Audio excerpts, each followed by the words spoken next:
Thomas Merton said that love is its own reward. And this is such a beautiful statement to realize that when you receive love, the reward is love. And yesterday I had another one, a glimpse of this experience again. So Emil asked me if we could have an imago dialogue, as he is experiencing a little bit of stress at the moment, and he thought he wanted to unpack that further and just have a safe space where he can talk about it and have someone witness him and mirror him back to aliveness. And it ended up that he didn't talk about the stresses. He immediately went to his gratitudes, and he shared with me how grateful he was that he had 1 year last year where he could sit back and witness what he has created as a family.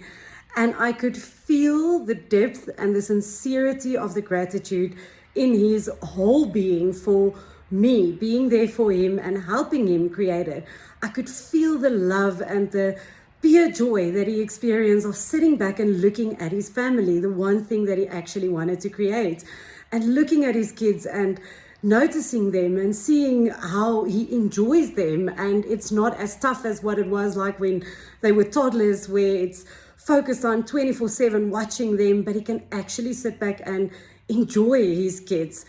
And with that in mind, with that experience still fresh in my heart and my mind, I thought about how we as humans, we keep on trying to defend and prove and protect and hide why we have certain goals that we have.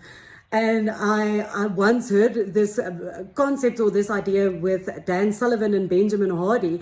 As they spoke about it, they added a little bonus in the audiobook of 10x is better than 2x, and where they have a conversation and an interview with each other, and how they say that your heart, your soul desires what it desires. Your heart wants what it wants. And there's no need to explain why you want what you want. So to keep in mind as well, your immediate gratifications is not a desire. That's not your soul desire, your deepest heart desires. So it's just interesting to think how we as humans constantly feel like we need to defend. Why do we want what we want? We have to prove that we actually deserve why we are going after this goal. And that's why the quote, love is its own reward, is so powerful. Just to realize that you can create what you want to create just because you want to create that, and for the pure creation.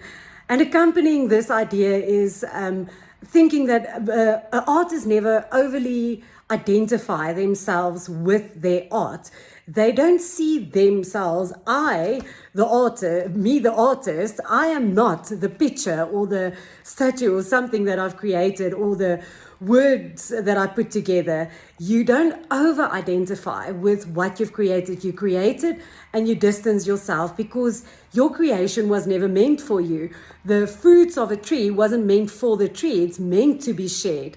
And I think when you look at it from this perspective, that you just create what you love and do it for the pure joy of it, not having to prove to anybody why you're doing it, and not having to defend or even hide why you want it, and not creating it, not hiding your creations and keeping it for yourself.